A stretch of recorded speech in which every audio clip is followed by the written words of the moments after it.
welcome to Bookish Brits. I'm Rex, and this month, as Halloween is fast approaching, I thought I would talk about horror and short story collections. So recently I picked up this beautiful edition of Edith Wharton's Ghost Stories. Now, how could I say no to that? It's one of my favourite authors of all time, and if you don't know Edith Wharton, she is the lady who wrote House of Mirth and Age of Innocence, some of my favourite books. I've definitely spoken about her before. She is a master, and I had not read her short story, Ghost Stories, before, so I couldn't say no. And it did not disappoint. It was wonderful. I enjoyed it muchly, and I absolutely love horror. So when I really got into books, there are two things that stand out. Lord of the Rings, obvs. But also, I read tons of horror. My sister had Christopher Pike books, which, if you don't know, were like point horror Goosebumps before point horror and Goosebumps. He's like the sort of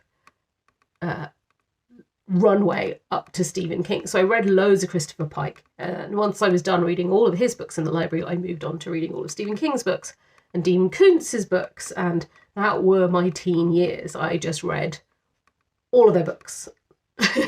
Going library to library, just getting more and more horror. That's all I did. I mean, it really suited my goth days. I was reading all these horror books and dabbling in gothic fiction and Anne Rice too. So that's sort of a lot of nostalgia for me in going back and reading horror, because I don't really read a lot of horror now. But I don't like horror movies, like things that actually scare me. I don't mind slashers. They're fun. Comedy horror, great. But psychological horror that gets in your head, I do not like watching that because I'm up all night. But if I read it, totally fine. I know, it doesn't make any sense. So, reading this, it was definitely more in the psychological horror kind of thing, because, as Edith Wharton says at the beginning of this book, horror works really well when you can imagine it could be real, and that's what she captures. So, all the stories are set in the late 1800s because that's when she was writing. And she was writing sort of early 1900s, but it's fine. And she's really good at doing creepy, because you feel like you know the protagonist. In each of these stories, you feel like you know the main characters, and nothing is objectively scary or terrifying, but everything has that creepy vibe, you know, like the kind of vibe you get from The Woman in Black. And this is what I kind of think maybe that author was channeling, is the Edith Wharton ghost story vibe.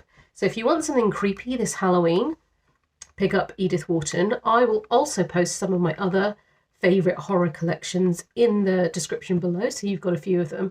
But one thing I enjoy about a horror story, especially a short one, it's like a little thrill ride. Like, it's 15 to 30 pages, and you go, it's like getting on a roller coaster or the ghost train and going and having a quick little thrill, and then you're on to the next one. And it's sort of like an adrenaline rush, or, you know, my book nerd version of an adrenaline rush. So this Halloween, I recommend having a good horror short story, or if you feel like channeling Are You Afraid of the Dark, sitting around the campfire and telling ghost stories.